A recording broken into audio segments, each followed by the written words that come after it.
Le président iranien est en France après l'accord sur le nucléaire. Hassan Rouhani est en quête d'investisseurs et plusieurs contrats devraient être signés d'ici demain, même s'il demeure des différends diplomatiques forts avec Paris. Quelles sont les perspectives pour les entreprises françaises?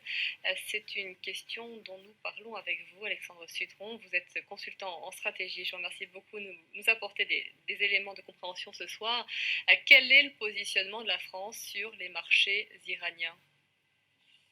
La position de la France est historiquement bonne. La France est présente en Iran depuis longtemps avec des grandes compagnies comme Total, Peugeot, Renault qui rendent les Français très attractifs.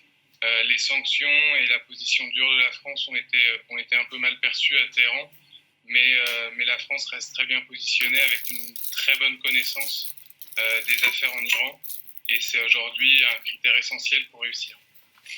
On parle surtout des grandes entreprises pour le marché iranien. Est-ce qu'elles sont les seules à réussir à être capables de pénétrer le marché, ou est-ce qu'il y a aussi des plus petites entreprises qui peuvent le pénétrer?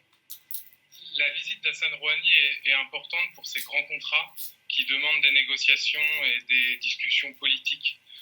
C'est vrai que la France peut paraître à Téhéran un peu plus en retard sur le tissu d'entreprises intermédiaires, voire petites, par rapport notamment à des concurrents européens, par exemple l'Allemagne, qui a peut-être recréé un tissu d'entreprises privées à Téhéran plus efficace. Faire des affaires avec l'acteur public en Iran est très différent de faire des affaires avec l'acteur privé. Les réseaux français sont peut-être plus préparés pour ces grands contrats, type Airbus, Aéroport de Paris, on pense notamment, mais il faudra aussi penser à une stratégie pour les entreprises intermédiaires qui doivent investir beaucoup de temps et d'argent pour réussir à pénétrer le marché.